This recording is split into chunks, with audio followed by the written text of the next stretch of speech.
News की पाठशाला में आप सभी का बहुत स्वागत। मैं हूं सुशांत सिन्हा। ये वो पाठशाला जहां सबकी क्लास लगती है। और आज पाठशाला में क्या क्या है, कौन कौन सी क्लास लगने वाली है, पहले आपको बता दूं। यूपी में मोदी योगी के नारे लगने शुरू हो गए। वो काम जिससे माहौल और जज्बात दोनों बदल गए उत्तर प्रदेश में, आज उसके बारे में बताऊंगा। यूपी बीजेपी में घमासान की खबरों का सच क्या निकला। यूपी में योगी का बुलडोजर अब नहीं चलेगा क्या खबर आई है, यह भी आपको बताऊंगा। नड्डा, केशव प्रसाद मौर्य दिल्ली की मीटिंग में यूपी पर क्या बड़ा फैसला हुआ है, इसकी जानकारी भी आपको दूंगा। उधर किसान आंदोलन पार्ट 2 की तैयारी शुरू, इधर एक्शन में अमित शाह कैसे आ गए हैं, इसका चैप्टर होगा। और फिर बहुत बड़ी खबर आई है ईवीएम को लेकर, और ईवीएम के साथ अब वो होगा जो बड़े राज खोल देगा। क्या ईवीएम में धांधली कर तीसरी बार बनी मोदी सरकार, ये नैरेटिव आप सुनते आए हैं, लेकिन सच क्या है ये अब सामने आएगा क्या, इसका चैप्टर भी लाया। दिल्ली में केदारनाथ धाम, ये जो बड़ा बवाल मचा हुआ है, इसमें लेटेस्ट अपडेट क्या आ रहा है। केदारनाथ धाम को लेकर मचे हंगामे का वो सच जो कोई नहीं बता रहा, वो बताऊंगा। और बाढ़ बारिश वाली तबाही की वो तस्वीरें जो पिछले रिकॉर्ड तोड़ रही हैं, वो भी लेकर आया हूं। लेकिन पाठशाला शुरू करने से पहले दिन भर की बड़ी खबरों का रिवीजन, उसके बाद पहला चैप्टर।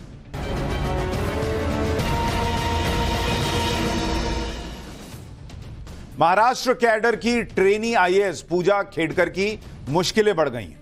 विवादों में घिरने के बाद महाराष्ट्र में पूजा खेडकर की ट्रेनिंग रद्द कर दी गई है और उन्हें मसूरी में Lal Bahadur Shastri national academy of administration में वापस भेज दिया गया है। 23 जुलाई तक पूजा खेडकर को मसूरी में रिपोर्ट करना होगा, जिसके लिए एकेडमी की तरफ से लेटर भी जारी कर दिया गया है। जम्मू कश्मीर के डोडा में आतंकियों से हुई मुठभेड़ में एक कैप्टन समेत 4 जवान शहीद हो गए। जवानों की शहादत का बदला लेने के लिए सुरक्षा बलों ने बड़ा सर्च ऑपरेशन शुरू किया। हेलीकॉप्टर की मदद से जंगल में छिपे आतंकियों की तलाश की जा रही है। रक्षा मंत्री राजनाथ सिंह पूरे ऑपरेशन की मॉनिटरिंग कर रहे हैं। उन्होंने सेना प्रमुख को आतंकियों के सफाई की खुली छूट दी है। बरेली दंगों के आरोपी और इत्तेहाद मिल्लत काउंसिल के प्रमुख मौलाना तौकीर रजा एक बार फिर चर्चा में। मौलाना तौकीर रजा ने 21 जुलाई को बरेली के खलील हायर सेकेंडरी स्कूल में 5 जोड़ों का धर्म परिवर्तन कराकर उन्हें इस्लाम धर्म कबूल कराने और सामूहिक निकाह कार्यक्रम का ऐलान किया है। इसके लिए उन्होंने जिला प्रशासन को चिट्ठी लिखकर परमिशन मांगी है। बीजेपी ने मौलाना तौकीर रजा के बयान पर सवाल उठाए। केंद्रीय मंत्री गिरिराज सिंह ने उन पर कार्रवाई की मांग की। प्रधानमंत्री नरेंद्र मोदी इस साल न्यूयॉर्क में होने वाली संयुक्त राष्ट्र महासभा की हाई लेवल बैठक को संबोधित कर सकते हैं। संयुक्त राष्ट्र की तरफ से जारी प्रोविजनल लिस्ट के मुताबिक पीएम मोदी का भाषण 26 सितंबर को होगा। संयुक्त राष्ट्र की यह बैठक 24 से 30 सितंबर तक चलेगी। अमेरिका में रिपब्लिकन पार्टी की तरफ से डोनाल्ड ट्रंप को आधिकारिक तौर पर राष्ट्रपति पद का कैंडिडेट घोषित कर दिया गया है। ट्रंप तीसरी बार अमेरिका के राष्ट्रपति पद का चुनाव लड़ेंगे। 2016 में ट्रंप ने जीत हासिल की थी, जबकि 2020 में उन्हें मौजूदा राष्ट्रपति जो बाइडेन से हार का सामना करना पड़ा था। नवंबर में होने वाले राष्ट्रपति चुनाव में ट्रंप का मुकाबला जो बाइडेन से होगा। ट्रंप ने ओहायो के सेनेटर जेडी वेंस को उपराष्ट्रपति पद के लिए अपना कैंडिडेट चुना है। तो ये हो गया दिन भर का रिवीजन। अब पाठशाला की पहली क्लास। यूपी में मोदी योगी के नारे लगे, ऐसा काम जिससे माहौल और जज्बात दोनों बदले। यूपी बीजेपी में घमासान की खबरों का सच क्या निकल कर आ रहा है। यूपी में योगी का बुलडोजर अब नहीं चला करेगा क्या, सच क्या है। और नड्डा और केशव प्रसाद मौर्य दिल्ली की मीटिंग में यूपी पर क्या बड़ा फैसला हुआ है। और किसान आंदोलन पार्ट 2 की तैयारी शुरू हो गई है। अमित शाह कैसे एक्शन में आ गए हैं, यह भी आपको बताऊंगा। सबसे पहले इसी का चैप्टर।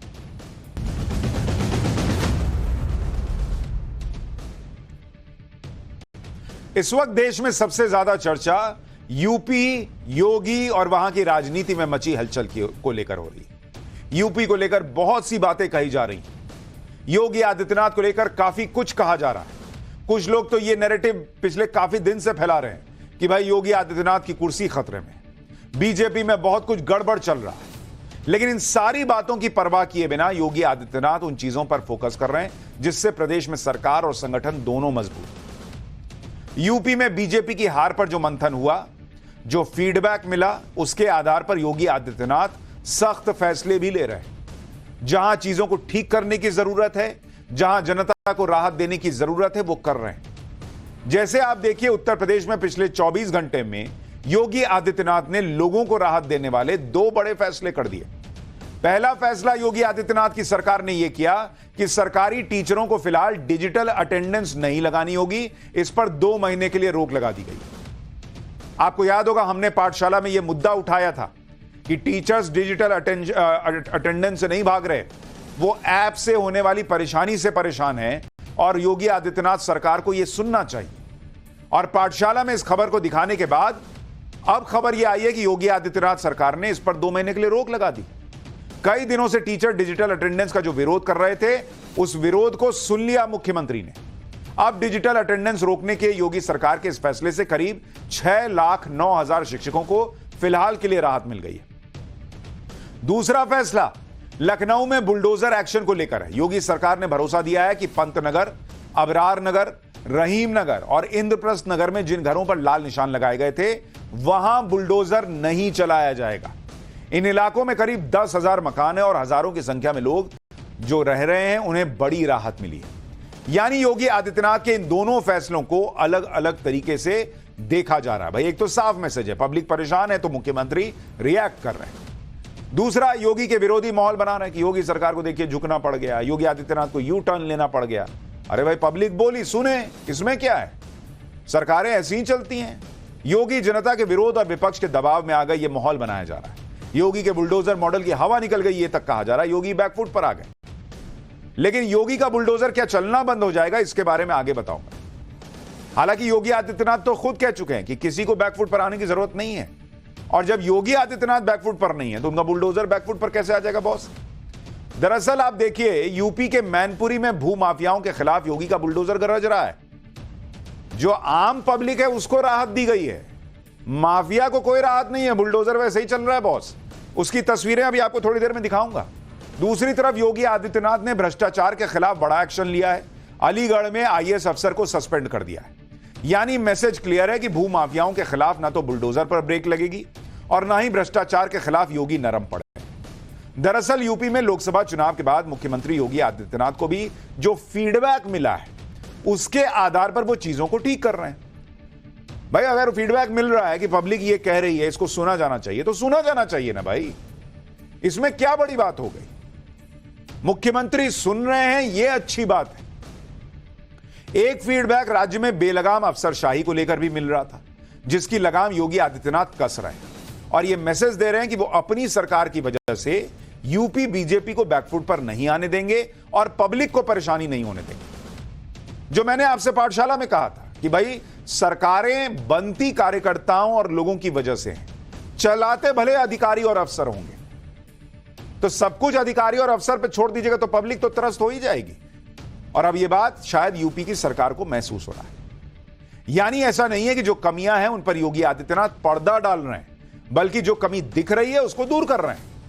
यही तो एक प्रशासक की जिम्मेदारी और भूमिका होनी चाहिए कि गलती दिखी, कमी दिखी, फीडबैक मिला, असर नजर आया तो उस पर काम किया। जैसे लखनऊ का बुलडोजर एक्शन का केस देखिए। यहां कुकरैल नदी के किनारे पर जो अतिक्रमण है उसे हटाने का काम चल रहा है। यह सब सुप्रीम कोर्ट के आदेश के आधार पर हो रहा है। कुकरैल नदी के आसपास अकबर नगर पर बुलडोजर एक्शन हो चुका है। अगले फेज में पंतनगर, अबरार नगर, रहीम नगर और इंद्रप्रस्थ नगर की बारी थी। लेकिन कई दिनों से यहां रह रहे लोग इस एक्शन के खिलाफ प्रदर्शन कर रहे थे। दावा कर रहे थे कि उनके पास लीगल डॉक्यूमेंट है और उनका घर अवैध कैसे हो सकता है अगर लीगल डॉक्यूमेंट है। आज योगी आदित्यनाथ ने इन इलाकों में रह रहे लोगों के एक दल से मुलाकात की। उन्होंने अपनी परेशानी मुख्यमंत्री के सामने रखी, जिसके बाद योगी आदित्यनाथ ने इन इलाकों पर बुलडोजर एक्शन रोक दिया।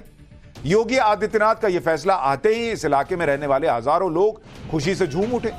सीएम योगी की जयकार के नारे लग गए, मोदी योगी के नारे लगने लगे, ढोल नगाड़े बजने लगे, मिठाइयां बंटने लगी। एक बार देखिए लखनऊ में क्या माहौल बन गया। इस वक्त हम पंतनगर में हैं और देखिए कैसे खुशियां इनके चेहरों पे दिखाई दे रही है। कल तक जो है इस दुख में थे कि पता नहीं कब क्या हो जाए। अब खुशी हो रही है। बिल्कुल खुश हूँ। हाँ। बहुत ज्यादा खुश हूँ। जब हम 2 दिन पहले आपसे मुलाकात की थे, दुखी थी या बहुत ज्यादा परेशान थी? दुखी थे। हाँ। अब जिसका घर जाएगा तो वो तो दुखी होगा ही भाई। हाँ। आज योगी सरकार ने, मोदी सरकार ने हमको दुगनी खुशी दी है। हम सब चाहेंगे मिलना, योगी जी से मिलना चाहेंगे। योगी जी के बहुत बहुत धन्यवाद, कोटि कोटि प्रणाम उनको। हम लोग का घर दे, आप अबरार नगर से आई हैं? अबरार नगर से आए। योगी जी का बहुत बहुत हम शुक्र अदा करना चाहते हैं, बहुत बहुत धन्यवाद उन्हें देना चाहते हैं, उन्होंने हमारी पुकार सुनी है। बगैर मौत मर गए थे, मगर आज लाख लाख शुक्र है योगी जी का। दिखाए तस्वीरें कैसे जो है वो जोश मना रहे हैं लोग। मैं जो ये बेटियां पढ़ाओ बेटियों बचाओ का नारा आज जिंदाबाद हो चुका है और आज बेटियां बहुत खुश है भाई। और मैं चाहती हूँ एक बार मैं योगी जी से मिल लूँ। किनारा मिला भैया, नई जिंदगी सबको मिली। धन्यवाद योगी जी का, ऐसी सबको जिंदगी नई देते रहे। अब बताइए, जो लोग ये माहौल बना रहे थे कि योगी आदित्यनाथ कमजोर पड़ रहे हैं, पब्लिक में उनका जो प्रभाव था वो कम हो रहा है, वहां तो मोदी योगी के नारे लग रहे हैं, पब्लिक खुश हो रही है। इन लोगों की खुशी का आज कोई ठिकाना नहीं है, क्योंकि योगी आदित्यनाथ ने एक झटके में इनके आंसुओं को खुशी में बदल दिया। और इस भीड़ में कोई हिंदू है, कोई मुसलमान भी है, कोई कह रहा है कि आज उनके लिए दिवाली है, कोई कह रहा है उनके लिए ईद है। यानी हिंदू हो या मुस्लिम या किसी और धर्म का व्यक्ति, सबको एक साथ राहत दे दी गई और उसमें भी भेदभाव नहीं हुआ। लखनऊ के पंतनगर, इंद्रप्रस्थ नगर, रहीम नगर के लोगों ने अब योगी है तो यकीन है जैसे नारे लगाने की शुरुआत कर दी। महिलाएं कह रही हैं कि जब तक यूपी पर बाबा की छांव है तो दूर हर जख्म और घाव है। आज तब इन इलाकों में रहने वाले लोग अपनी फरियाद लेकर सीएम योगी के पास पहुंचे थे, तो उन्हें भी शायद यकीन नहीं होगा कि योगी एक झटके में इनकी समस्या को इस तरह दूर कर देंगे। एक बार देखिए बुलडोजर एक्शन रुकने के बाद वहां लोग कैसे योगी योगी कर रहे हैं। फिर आपको बताता हूं कि योगी आदित्यनाथ क्या इस फैसले से बैकफुट पर आ गए हैं या योगी का जो एक्शन था वो होता रहेगा, वो भी बताऊंगा। योगी जी जिंदाबाद जिंदाबाद जिंदाबाद, एक दो तीन चार, योगी जी जिंदाबाद जिंदाबाद जिंदाबाद, योगी जी जिंदाबाद जिंदाबाद, योगी जी जिंदाबाद जिंदाबाद। सर अब शब्द नहीं है बोलने के लिए, बस उनका बहुत खुश है, बहुत हम लोगों को घर मिल गया, हमारा घर बच गया, यही हमारे लिए बहुत बड़ी खुशी है। मैं योगी जी का हाथ जोड़ के धन्यवाद करना चाहूंगी कि हमारा घर बच गया। क्या कुछ बात हुई है? हम लोगों की बात वो सब कुछ हमारे फेवर में किए हैं कि हमारा जितना भी घर है, अगर रजिस्ट्री है तो वो नहीं हटाएंगे, नहीं हटेगा। बस थैंक यू। तो आप लोग खुश हैं इस फैसले? बिल्कुल बिल्कुल, बहुत खुश हूँ। पब्लिक जबरदस्त खुश है। अब जो विपक्ष में बैठे थे वो शायद खुश नहीं होंगे, लेकिन पब्लिक खुश है। यही देश में लोकतंत्र में जरूरी होता है। योगी आदित्यनाथ ने लखनऊ में जो बुलडोजर पर ब्रेक लगाने का बड़ा फैसला लिया है, उससे एक बार फिर यह क्लियर हो गया कि उनका बुलडोजर एक्शन गुंडे माफिया को लाइन पर लाने के लिए। अच्छा, एक चीज और आपने सुना, उन्होंने क्लियर कहा कि जिसके पास रजिस्ट्री के कागजात हैं वही सेफ है, यानी इलीगल चीज को लीगल नहीं कर रहे हैं भाई। जिसके पास डॉक्यूमेंट्स है उसको कह रहे हैं कि ठीक है, तुमको राहत दी जाएगी। कोई वाकई पीड़ित है या किसी की दलील में दम है तो यूपी की सरकार उनकी बात सुनने के लिए तैयार है, यह मैसेज दिया गया। और अगर अधिकारियों की वजह से जनता को परेशानी हुई है तो उस गलती को ठीक करने के लिए भी तैयारी की गई। अगर सरकार के किसी फैसले से जनता परेशान हो रही है तो अपने फैसले पर पुनर्विचार करने और उसे ठीक करने को योगी सरकार तैयार है, यह क्लियर मैसेज गया है। लखनऊ में योगी आदित्यनाथ से मिलकर आए लोगों ने बताया कि सीएम ने उनकी बातों को सुना, उनकी मकान की रजिस्ट्री वाली दलील को माना। इतना ही नहीं, जिन अधिकारियों ने लोगों के घर पर लाल निशान लगाकर डर का माहौल बनाया था, उन पर जवाबदेही भी तय होगी। यानी योगी आदित्यनाथ ऐसे अधिकारियों को भी टाइट करेंगे जो ये माने बैठे हैं कि भाई वो पब्लिक से और लोकतंत्र में पब्लिक से भी ऊपर हो गए, नियम से भी ऊपर हो गए।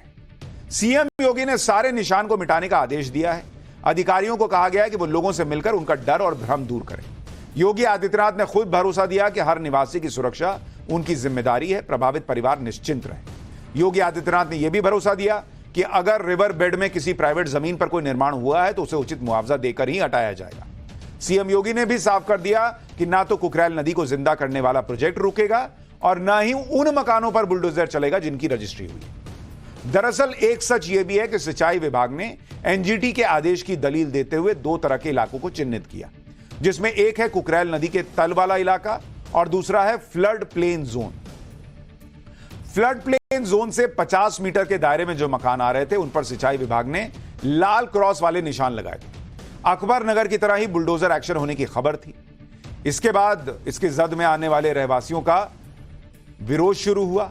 दलील दी गई कि जब उन पर तमाम टैक्स लगते हैं तो फिर मकान अवैध कैसे हो सकता है।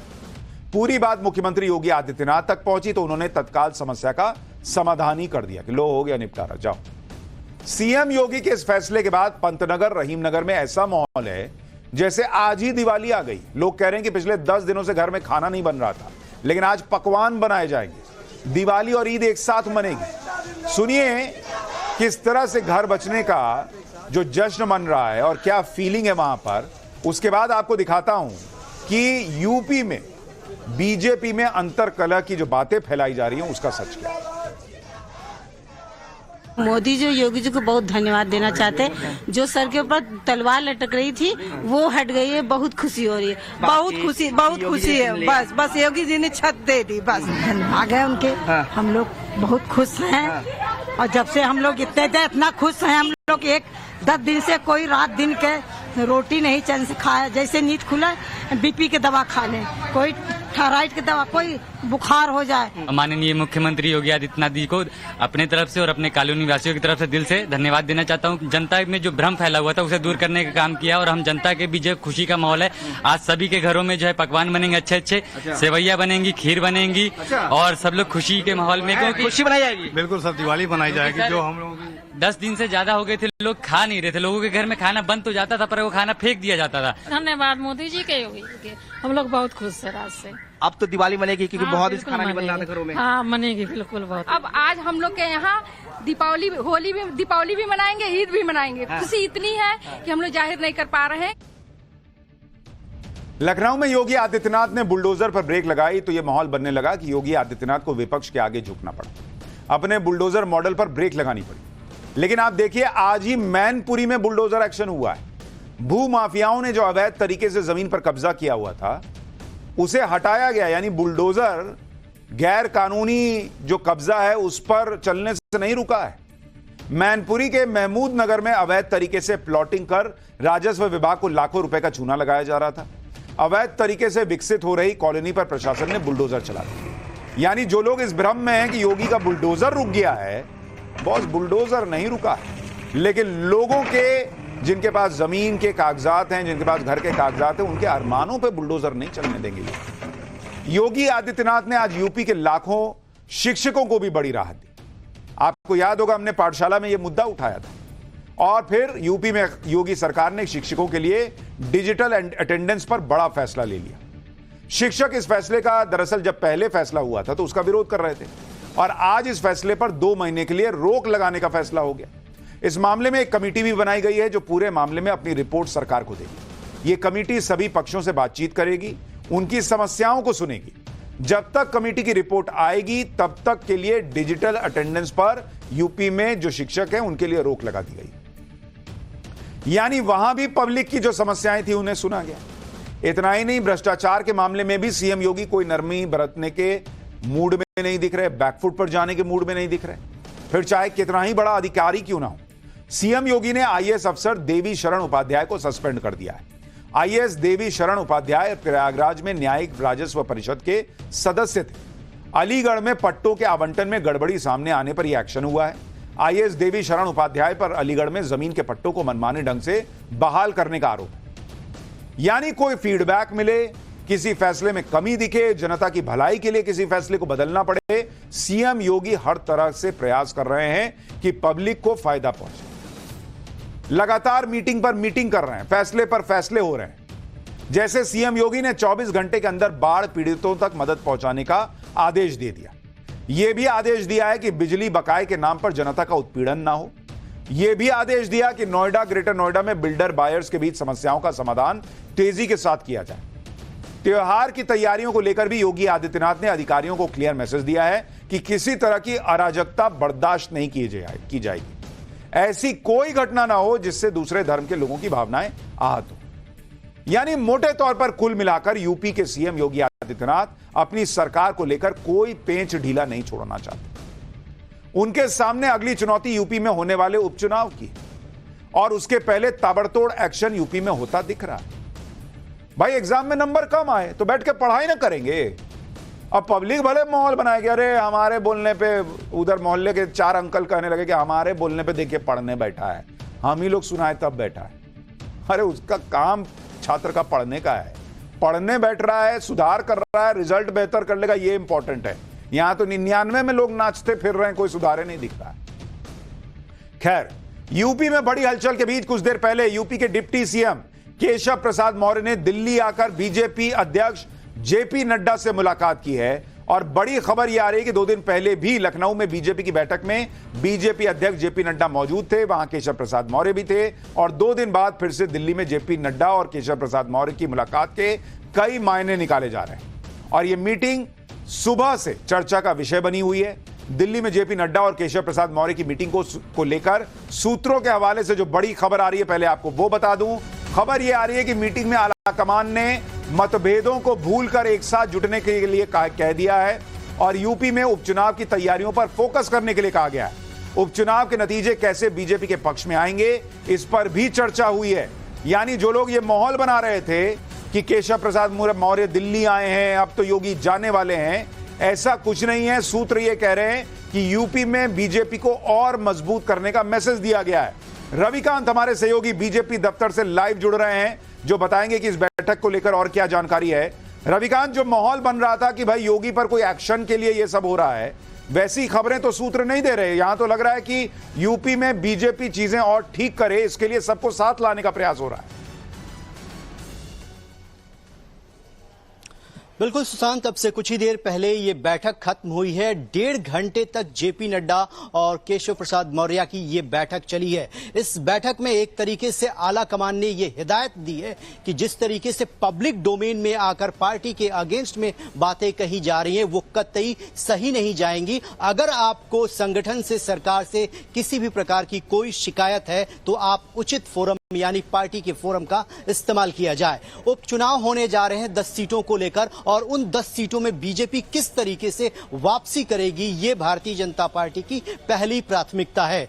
चूंकि लोकसभा के चुनाव नतीजे जो रहे वो पार्टी के फेवर में नहीं रहे और इसीलिए इसका जो ठीकरा है वो किसी एक व्यक्ति पर फोड़ा जाए, ये उचित नहीं है। कार्य समिति की बैठक में सभी को सुना गया और सीधे तौर पर मुख्यमंत्री के खिलाफ जो भी विधायक या कार्यकर्ता निकलकर सामने आए, उन्होंने जो बातें कही उसको यहां पर संज्ञान में लिया गया है और कहा गया है कि आगे से बीजेपी जो है एक डिसिप्लिन पार्टी है, तो जो कुछ भी आपको कहना है, सरकार और संगठन में कोई तालमेल नहीं है तो उस तालमेल को बनाए रखने के लिए आप उचित फोरम का इस्तेमाल कीजिए। अब से कुछ ही देर बाद जानकारी यही दी जा रही है कि जो प्रदेश के अध्यक्ष हैं भूपेंद्र चौधरी, वो भी बीजेपी मुख्यालय का रुख करेंगे और उनकी जेपी नड्डा से 1-to-1 मुलाकात होने जा रही है। यानी ये साफ कह सकते हैं कि दिल्ली से मैसेज क्लियर गया है कि योगी आदित्यनाथ मजबूत थे, हैं और रहेंगे।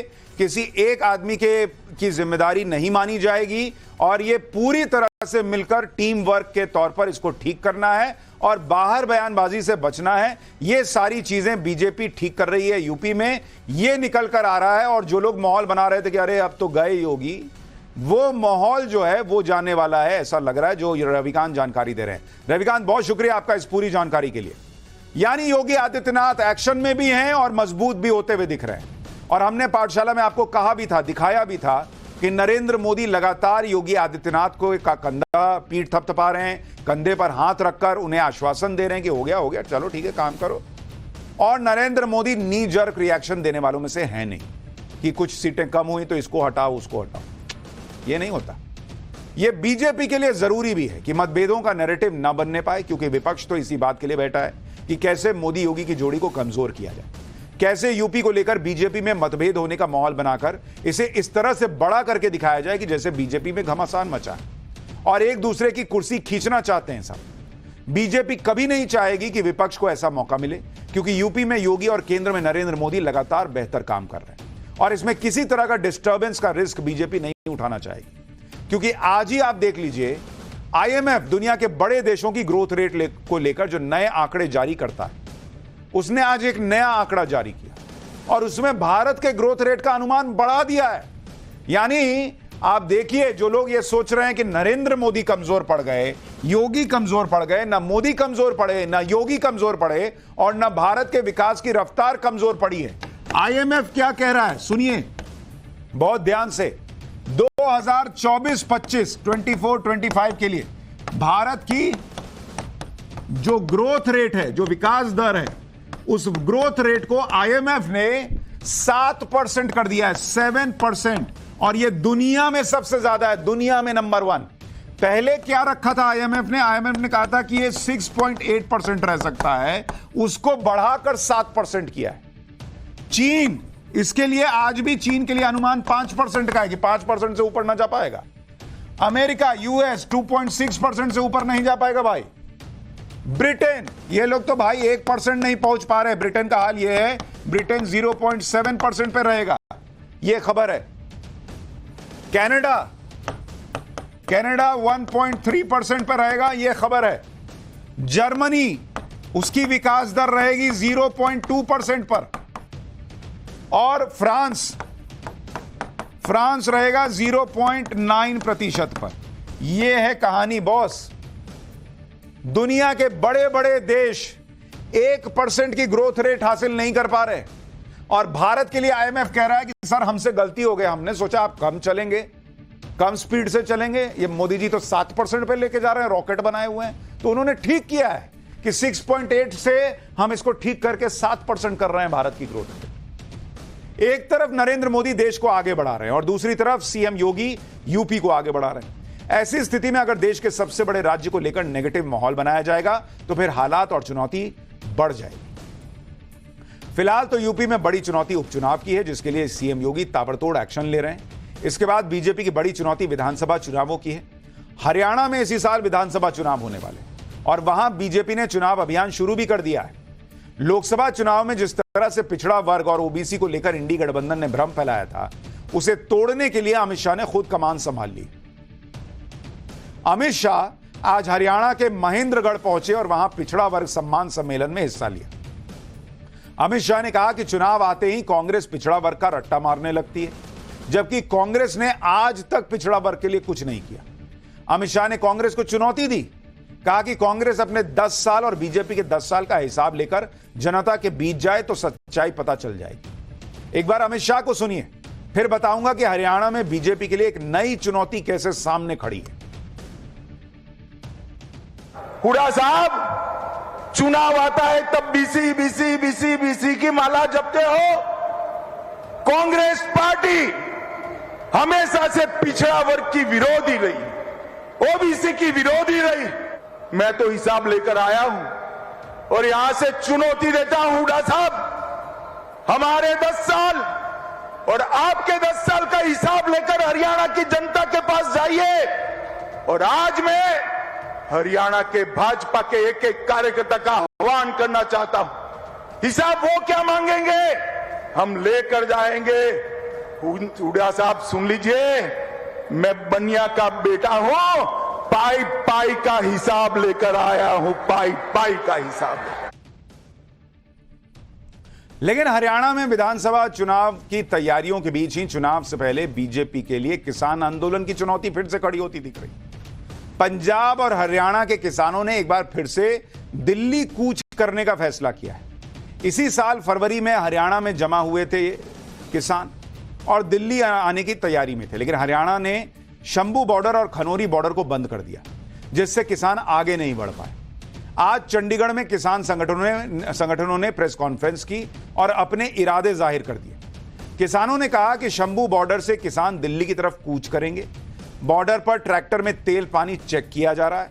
रास्ता खुलते ही सामान के साथ दिल्ली चले जाएंगे। किसान अपने ट्रैक्टर ट्रॉली के साथ दिल्ली जाएंगे। किसान जंतर मंतर या रामलीला मैदान में जाना चाहते हैं। अपनी मांगों को लेकर विपक्ष से भी संपर्क किया है। किसानों ने सारे विपक्षी नेताओं को चिट्ठी लिखी है। जरूरत पड़ने पर विपक्षी नेताओं से मुलाकात भी करेंगे कह रहे हैं। 22 जुलाई को दिल्ली में किसान संगठनों की एक बैठक भी है। किसान एमएसपी समेत कई मांगों को लेकर काफी समय से आंदोलन कर रहे हैं। एक बार फिर से किसानों का आंदोलन रफ्तार पकड़ने को है। ऐसे में बीजेपी के लिए मुश्किल खड़ी हो सकती है।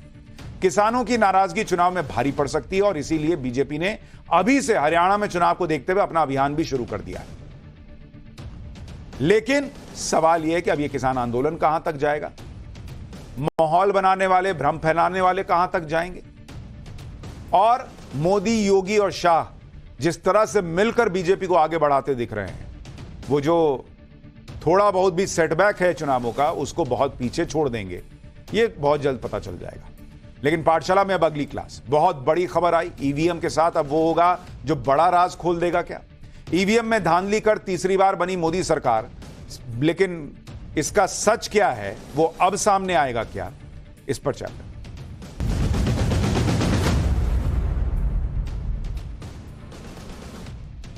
जितने टेस्ट भारत के ईवीएम को देने पड़ते हैं ना बॉस, उतने तो दुनिया में कोई स्टूडेंट नहीं देता हो। इसी ईवीएम से नेता जीतते हैं, जीत के बाद ईवीएम को कोस भी देते हैं। ईवीएम का टेस्ट कभी खत्म ही नहीं हो रहा, ये चले जा रहा है। चुनाव से पहले माहौल बनाया जाता है, फिर चुनाव के नतीजे आ जाते हैं तो भी ईवीएम के नाम पर रोना चलता है। इस बार भी यही हुआ, लेकिन इस बार कुछ नया भी हो रहा है। चुनाव नतीजों के बाद ईवीएम के वेरिफिकेशन और टेस्ट का मौका भी उन लोगों को दिया गया है जिन्हें ईवीएम पर किसी तरह का शक है। यह सब कैसे होगा? कैसे विपक्ष ने इतना ईवीएम का गाना गाया, चिल्लाया कि ऐसे लोग जो ईवीएम पे सवाल नहीं भी पूछते थे वो भी पूछने लगे हैं। आज ये भी दिखाऊंगा कैसे ईवीएम का नया टेस्ट होने वाला है, आज आपको यह बताऊंगा। लेकिन पहले यह जान लीजिए कि जो लोग जोर जोर से ईवीएम की बात करते हैं, ईवीएम पर सवाल उठाते हैं, वो लोग ईवीएम को लेकर कितना सीरियस हैं। यह बात इसी से पता चलती है कि इतने बड़े देश में लोकसभा की सिर्फ 8 सीटें ऐसी हैं जहां से ईवीएम का वेरिफिकेशन करने की रिक्वेस्ट आई। भाई चुनाव आयोग ने कहा कि ठीक है, जिसको जिसको चेक कराना है, जिसको लग रहा है कि ठीक है भाई ईवीएम में गड़बड़ी हुई है मेरे इलाके में, वो आओ बताओ। तो लोकसभा की सिर्फ 8 सीट ऐसी है जहां से रिक्वेस्ट आई है कि हमारे यहां का ईवीएम चेक करवा दीजिए। चुनावों में हारे हुए कुछ असंतुष्ट उम्मीदवारों ने चुनाव आयोग से ईवीएम की जांच करने की शिकायत की है, जिसे इलेक्शन कमीशन ने स्वीकार कर लिया है।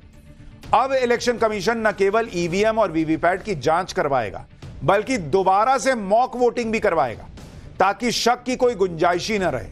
हालांकि पिछले 10 साल से ईवीएम यानी इलेक्ट्रॉनिक वोटिंग मशीन को लेकर यह अफवाह फैलाई जा रही है कि इसे हैक किया जा सकता है, इसमें छेड़छाड़ की जा सकती है। लेकिन हर बार यह बात साबित हो चुकी है कि ईवीएम पूरी तरह सुरक्षित है, इसे कोई हैक नहीं कर सकता। लेकिन इस बार पहली बार ऐसा हो रहा है कि नतीजे आने के बाद ईवीएम की पूरी तरह से फिर से जांच करवाई जाएगी, क्योंकि जितने ईवीएम हुए इस्तेमाल इलेक्शन में वो सब रखे हुए हैं बॉस। तो अब कैंडिडेट को मिलेगा ईवीएम कि लो चेक करो, देखो तुम कह रहे हो ना ईवीएम में गड़बड़ी है, चेक करो।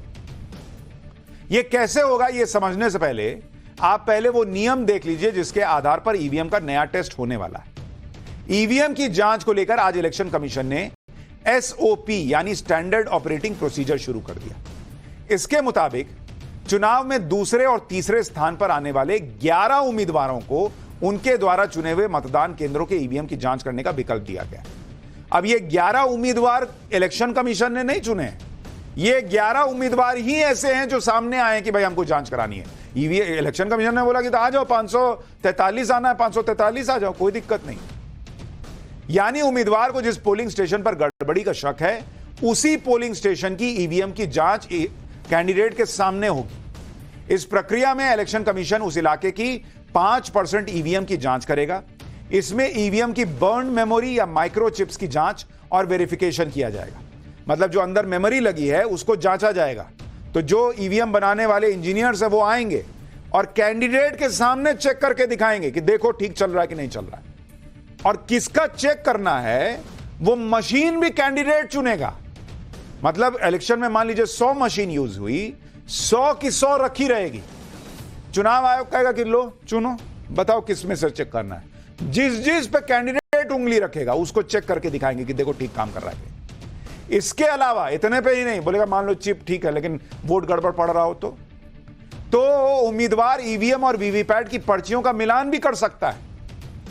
मतलब उम्मीदवार बोलेगा कि मुझे एक काम कीजिए, ये वाली ईवीएम और इससे जो वीवीपैट की पर्ची निकली दोनों का मैच कराइए। तो आपका मान लीजिए मशीन कहेगा 50 वोट बीजेपी को मिला, 10 कांग्रेस को, तो वीवीपैट मैच होगा कि 50 वीवीपैट में बीजेपी को गया है कि नहीं और 10 कांग्रेस को गया है कि नहीं। यह भी कैंडिडेट के सामने होगा, उसकी मर्जी से मशीन चुनकर होगा। अब अगर इसके बाद भी उम्मीदवार को कोई शक बचा है तो वो मॉक वोटिंग भी करा सकता है। मॉक वोटिंग क्या भाई? बोलेगा कि नहीं हमको लग रहा है कि इसमें दबाने पे कुछ और हुआ है। तो इलेक्शन कमीशन कह रहा है कि तुम कोई रैंडम मशीन चुन लो जहां तुम कह रहे हो कि गड़बड़ी हुई है, और उसमें मॉक वोटिंग करो, मतलब अपने से वोट डाल के देखो कि ठीक से काम किया होगा कि नहीं उस दिन ये मशीन। 1400 वोट उस मशीन में डालने का ऑप्शन दिया जाएगा। वो वोटिंग मशीन में वोट डालने का पैटर्न भी जो शिकायत किया है वो तय करेगा कि एक काम करो 25 बार बी दबाओ तो, अच्छा एक काम करो 50 बार सी दबाओ तो, इस टाइप से चलेगा। मतलब हर जो चीज शिकायत करता चाहेगा, इलेक्शन कमीशन कह रहा है कि तुमको जो मन करके देख लो यार, लेकिन फिर मुंह घुमा के नहीं आना अगर ठीक लगे तो, लेकिन आ जाना, मतलब तो नियम ही है तो आएगा। मतलब कहने का मतलब है कि फिर लेकिन मुंह उठा के मत बोल देना कि ईवीएम में गड़बड़, लेकिन वो तो बोलेंगे ही बोले। इसके बाद इलेक्शन कमीशन ईवीएम और वीवीपैट की पर्चियों का मिलान करेगा ताकि उम्मीदवार के मन में किसी तरह का कोई शक न रहे। चुनाव आयोग को लोकसभा और विधानसभा चुनावों के 11 असंतुष्ट उम्मीदवारों से आवेदन मिले थे जिन्हें ईवीएम में छेड़छाड़ का शक है।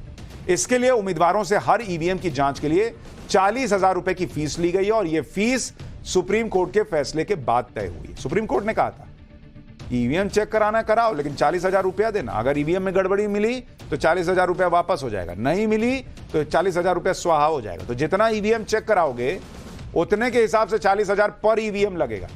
नहीं तो कोई जो खाली बैठा चुनाव हार गया वो कहेगा कि दिन भर करते रहो, यही काम बचा है। चुनाव आयोग को 11 सीटों पर ईवीएम वेरिफिकेशन की रिक्वेस्ट हुई। अब आप सोचिए ये अपने आप में कितनी बड़ी विडंबना है कि जिस देश में बड़ी संख्या में नेता छाती पीटते हैं कि ईवीएम में गड़बड़ी है, ईवीएम में गड़बड़ी है, उसमें पूरे देश से सिर्फ 11 लोगों ने कहा है कि भाई ईवीएम जरा चेक करके दिखा दो। सिर्फ 11।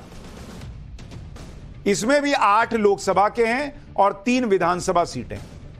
ऐसा नहीं है कि इन सीटों पर हार जीत का अंतर बहुत कम था, कई सीटें तो ऐसी हैं जहां पर जीत का अंतर बहुत बड़ा था, फिर भी वहां पर ईवीएम वेरिफिकेशन की रिक्वेस्ट चुनाव आयोग से की गई।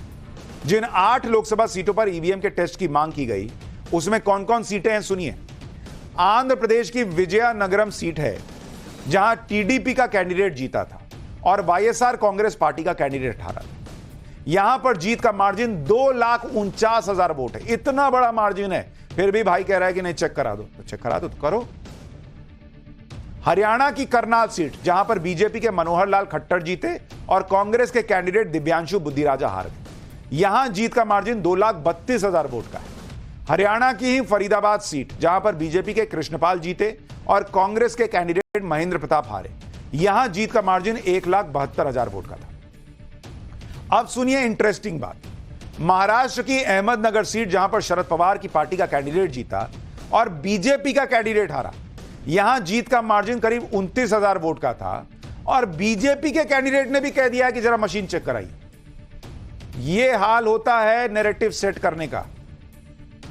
नहीं होता है कि मोहल्ले में सब चिल्लाने लगे कि भूत है भूत है भूत है, तो जो आदमी नहीं भी डरता है वो भी डरने लग जाता है कि भाई भूत हो सकता है क्या।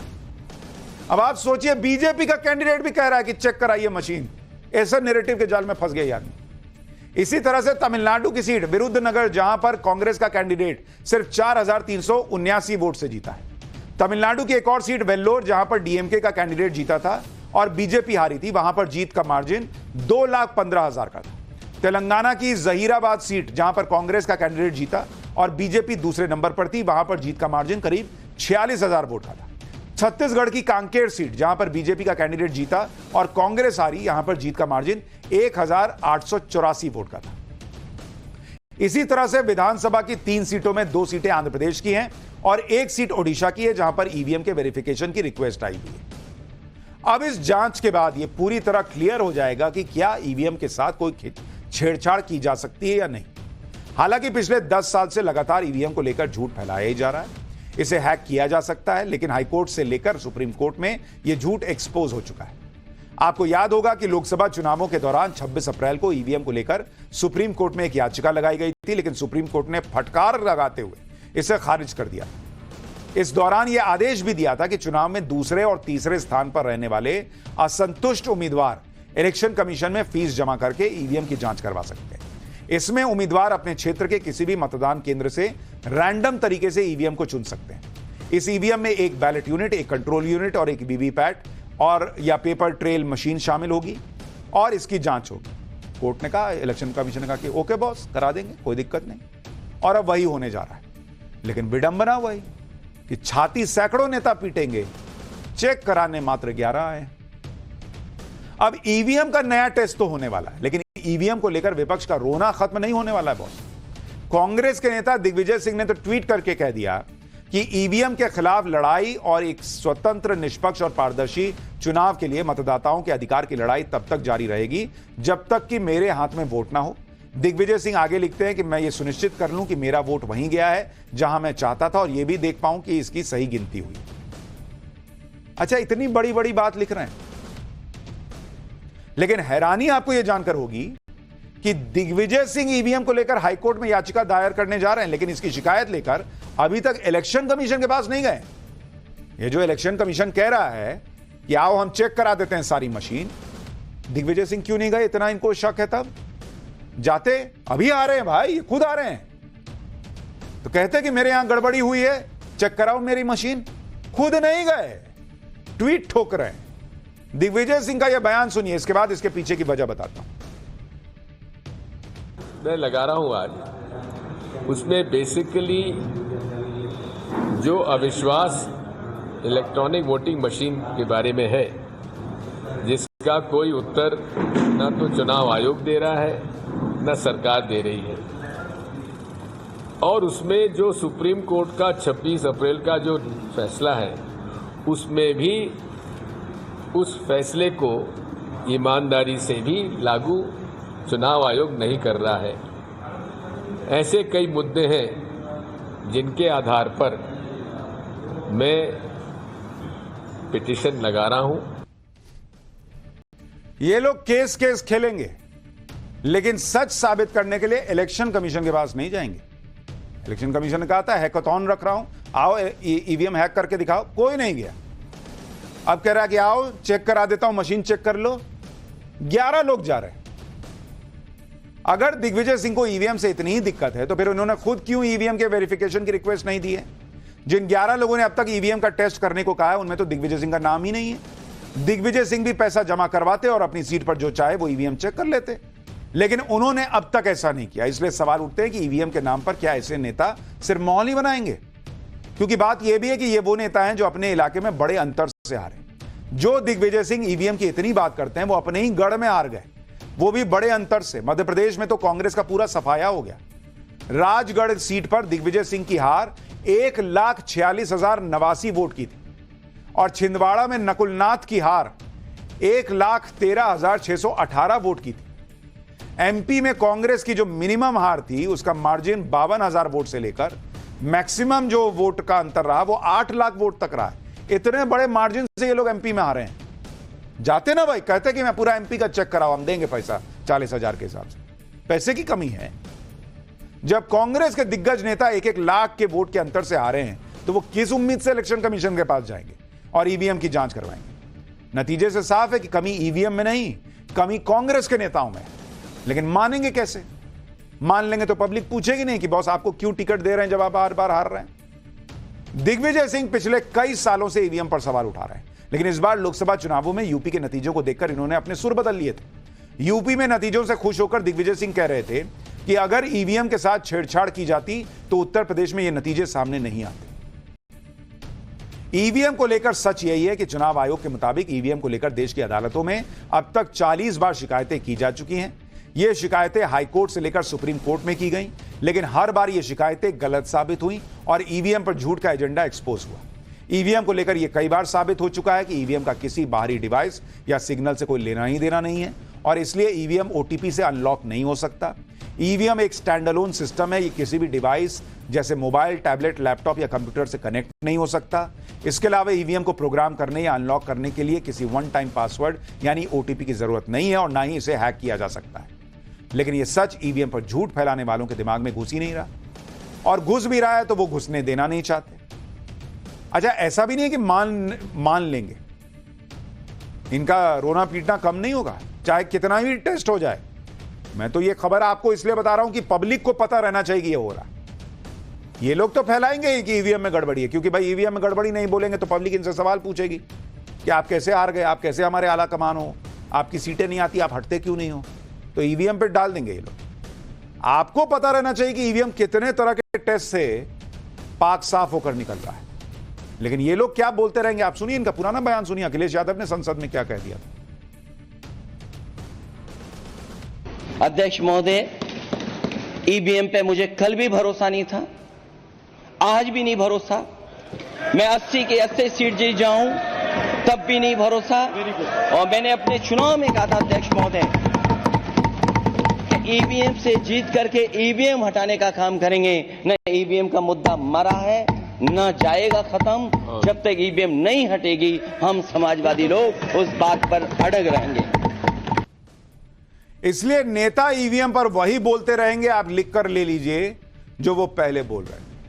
आपको ध्यान रखना है कि इस टेस्ट का रिजल्ट क्या आएगा हम पाठशाला में बताएंगे, और आपको अपने दिमाग में चीजें क्लियर रखनी। पाठशाला में अब अगली क्लास, दिल्ली में केदारनाथ धाम, बड़ा बवाल मचा तो देखिए क्या हुआ। केदारनाथ धाम को लेकर मचे हंगामे का वो सच जो कोई नहीं बता रहा।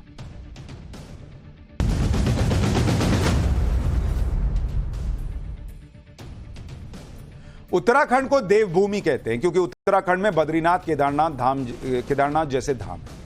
केदारनाथ और बद्रीनाथ धाम जाकर अपने आराध्य के दर्शन करने की कामना हर हिंदू के मन में होती है। भगवान विष्णु और भगवान शंकर को समर्पित बद्रीनाथ और केदारनाथ धाम में हर साल लाखों श्रद्धालु आते हैं। लेकिन अब केदारनाथ धाम को लेकर एक विवाद खड़ा हुआ, क्योंकि एक केदारनाथ धाम उत्तराखंड में है तो एक केदारनाथ धाम कहा गया कि दिल्ली में बन रहा है, और इसी को लेकर विवाद हो रहा है। साधु संत और महंत कह रहे हैं कि उत्तराखंड का केदारनाथ धाम एक ज्योतिर्लिंग है, दिल्ली का केदारनाथ धाम ज्योतिर्लिंग नहीं है। केदारनाथ धाम का अपना महत्व है, मान्यता है, कहीं और केदारनाथ मंदिर बनाना ठीक नहीं है। भोलेनाथ के नाम पर मंदिर बनाना है तो बनाएं, केदारनाथ धाम के नाम का प्रयोग नहीं होना चाहिए। दिल्ली में बनने वाले केदारनाथ धाम मंदिर को लेकर ही विवाद हो रहा है। साधु और संत कह रहे हैं कि केदारनाथ जैसा धाम कहीं और बन ही नहीं सकता। उत्तराखंड के केदारनाथ धाम में पुजारी, स्थानीय कारोबारी और स्थानीय लोग दिल्ली में केदारनाथ धाम जैसा मंदिर बनाए जाने का जोरदार विरोध भी कर रहे हैं। दिल्ली में बन रहे केदारनाथ धाम मंदिर को लेकर विवाद बढ़ा तो फौरन उत्तराखंड सरकार एक्टिव हुई। उत्तराखंड के मुख्यमंत्री पुष्कर सिंह धामी ने केदारनाथ धाम के पुरोहितों और साधु संतों को भरोसा दिलाया है कि उत्तराखंड के केदारनाथ धाम मंदिर की मान्यता और उसकी अखंडता बरकरार रहेगी। सीएम ने भरोसा दिया कि दिल्ली में बनने वाले मंदिर का नाम केदारनाथ धाम मंदिर नहीं होगा। दिल्ली के मंदिर से उत्तराखंड सरकार का कोई संबंध भी नहीं है। सीएम धामी के आश्वासन के बाद केदारनाथ में धरना स्थगित कर दिया गया। सीएम धामी के इस फैसले के बाद उत्तराखंड में केदारनाथ धाम के बाहर प्रदर्शन कर रहे पुरोहित खुश भी हैं, लेकिन साथ ही यह भी कह रहे हैं कि दिल्ली में केदारनाथ मंदिर का निर्माण भी रुकना चाहिए।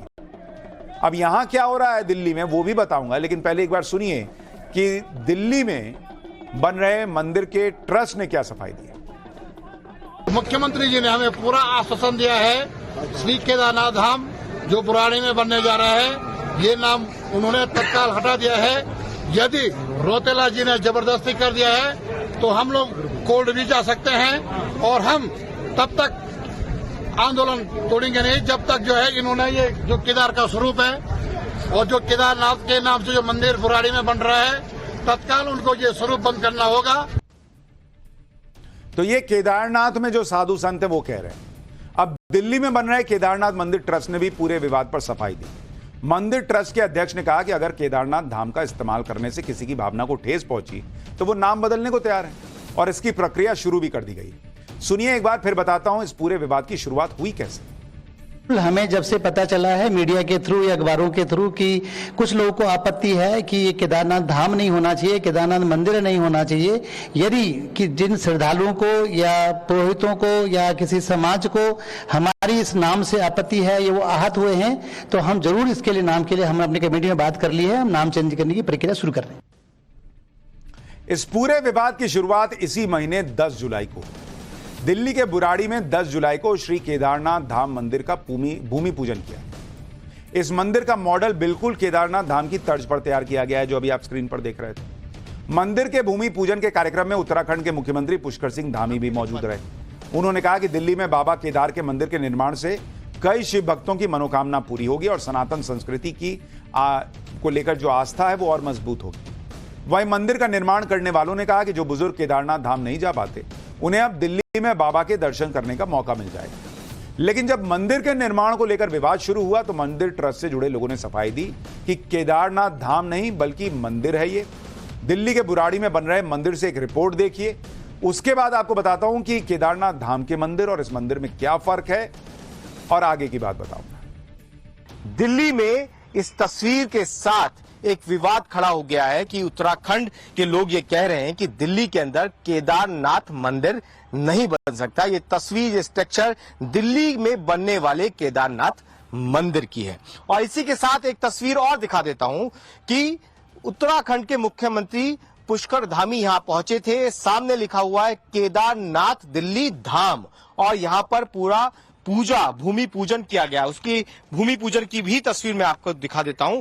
यहां से ही ये विवाद शुरू हो गया कि दिल्ली के अंदर केदारनाथ मंदिर कैसे बन रहा है और केदारनाथ धाम पर जो लोग हैं, जो आसपास के गांव के लोग हैं, उन्होंने विरोध करना शुरू कर दिया। सिर्फ उन्होंने ही नहीं बल्कि मंदिर के अंदर जो पुजारी हैं उन्होंने भी इस बात का विरोध शुरू कर दिया है। सबसे पहले मैं आपसे ये जानना चाहूंगा कि ये केदारनाथ मंदिर है कि केदारनाथ धाम है, क्योंकि सामने जो मैं पढ़ रहा हूं उस पर लिखा है श्री केदारनाथ दिल्ली धाम।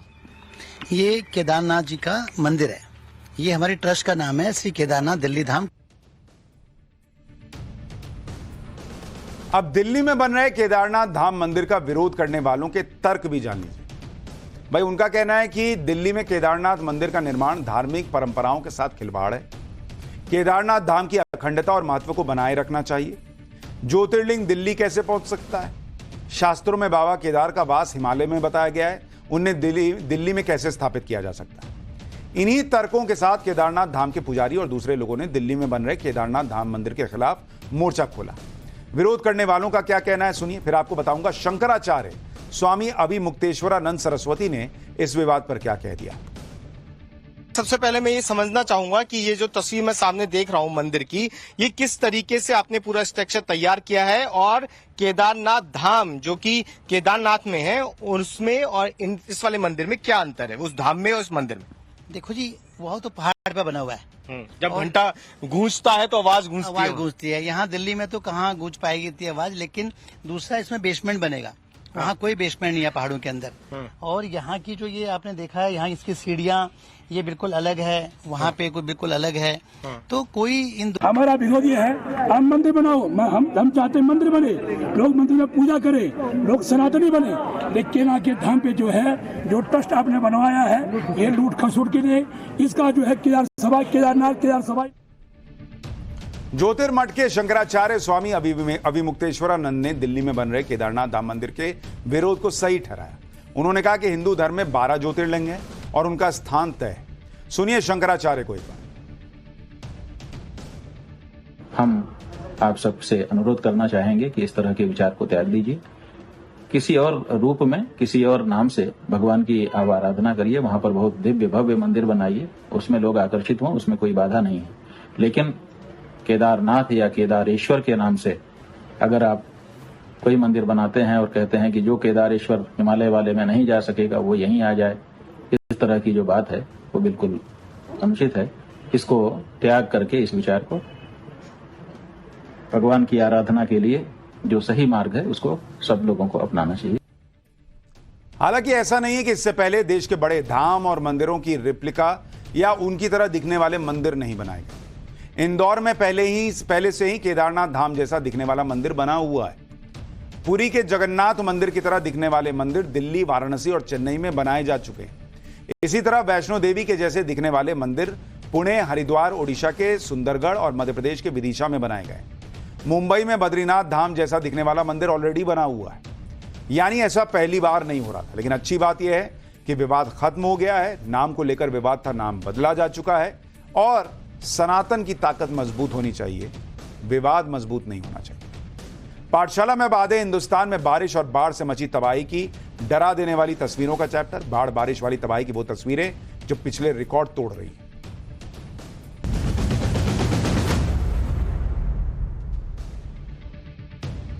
यूपी से लेकर गुजरात तक, राजस्थान से लेकर कर्नाटक तक कई राज्यों में मॉनसून ने ऐसी रफ्तार पकड़ी है कि मूसलाधार बारिश लोगों की जान पर आफत बनने लगी।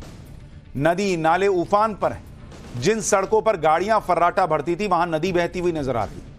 कहीं टूरिस्ट सैलाब की चपेट में आ गए हैं। तो आज पाठशाला में मॉनसून की तबाही मचाने वाली रफ्तार की एक तस्वीर भी आपको दिखाऊंगा। सबसे पहले महाराष्ट्र के रत्नागिरी की तस्वीर देखिए।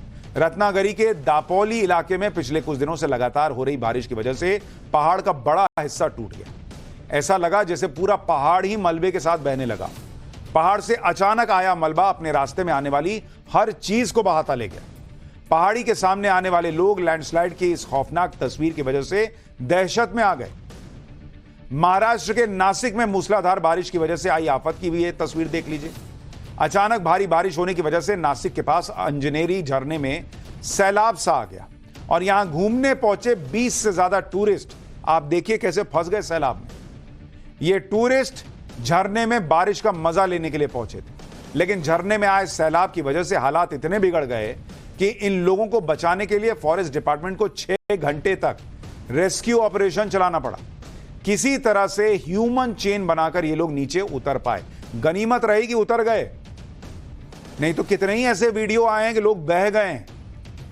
महाराष्ट्र ही नहीं, गुजरात के कई इलाकों में भी पिछले कुछ दिनों से बादल फाड़ बारिश हो रही है, जिसकी वजह से भरूच में नर्मदा नदी विकराल रूप ले चुकी। खतरे के निशान को पार कर चुकी नर्मदा नदी का उफान दहशत पैदा करने वाला। आप तस्वीर देखिए, बहुत देख के डर लग जाता है कि गलती से कोई इसमें गिर जाए, कोई फंस जाए तो खत्म है मामला। ऐसा लग रहा है कि नर्मदा नदी अपने तटबंध तोड़कर सब कुछ बहा ले जाएगी।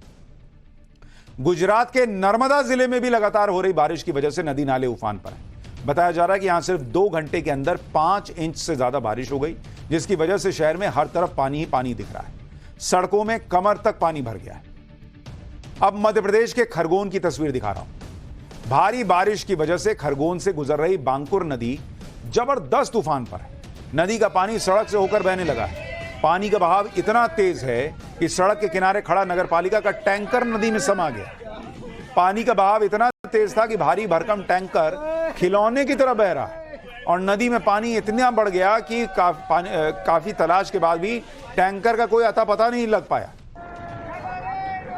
मॉनसून की बेकाबू रफ्तार और पानी के प्रहार की एक और तस्वीर दिखाता हूं। राजस्थान के जोधपुर से, जहां लगातार हो रही बारिश की वजह से खदान में पानी भर गया। ट्रैक्टर का ड्राइवर खदान में भरे पानी की गहराई का अंदाजा ही नहीं लगा पाया और ट्रॉली समेत उसका ट्रैक्टर पानी में डूब गया। ट्रैक्टर को निकालने के लिए क्रेन का इस्तेमाल करना पड़ा और कई घंटे की मशक्कत के बाद ट्रैक्टर निकल पाया। वहीं तमिलनाडु में भी बारिश की वजह से झरनों से सैलाब उमड़ने लगा है। ये तस्वीर तमिलनाडु के कोयम्बटूर में मौजूद कावी अरुवी फॉल की। झरने में पानी का बहाव इतना तेज हो चुका है कि इसे टूरिस्ट के लिए बंद कर दिया गया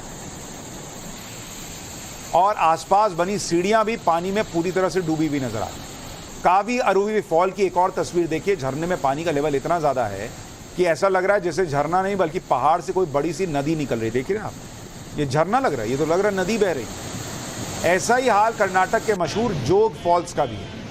कर्नाटक में पिछले 3 दिन से लगातार बारिश की वजह से इस झरने में पानी काफी ज्यादा बढ़ चुका है। झरने की तस्वीरें देखकर ऐसा लग रहा है जैसे किसी डैम के गेट खोल दिए। ये तस्वीर देखिए, मतलब देश के किसी हिस्से की बात कीजिए, बारिश ने गजब कहर बरसा रखा है। ये तस्वीर अब आपको उत्तराखंड के ऋषिकेश की दिखा रहा हूं, जहां पहाड़ों पर हो रही भारी बारिश की वजह से गंगा नदी उफान पर है। प्रशासन की तरफ से लोगों को लगातार नदियों के किनारे नहीं जाने की सलाह दी जा रही है। इसके बावजूद मेरठ से आई एक महिला अपने बेटे के साथ गंगा स्नान के लिए नदी में उतर गई। तभी दोनों नदी के तेज बहाव में बहने लगे। हालांकि मौके पर तैनात रेस्क्यू टीम तुरंत एक्शन में आई और दोनों को बचा लिया गया।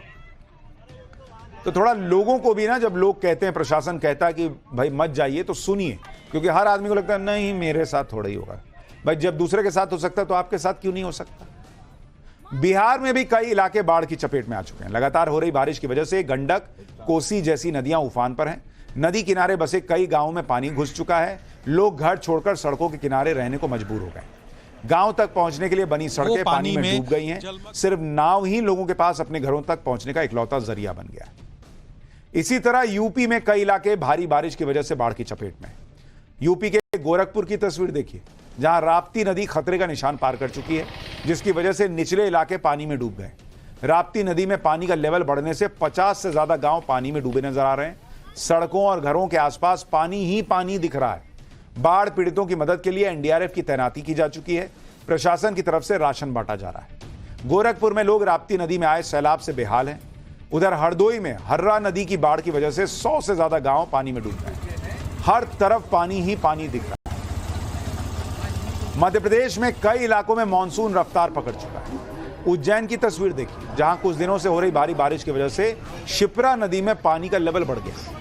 नदी के किनारे बने छोटे छोटे मंदिर तो पूरी तरह पानी में डूब चुके हैं। नदी में जल स्तर बढ़ने को लोग शिप्रा माता की कृपा मान रहे हैं। यानी देश भर में बारिश ने कोहराम मचा रखा है और हर तरफ ऐसी ही तस्वीरें देखने को मिल रही हैं। फिलहाल एक छोटा सा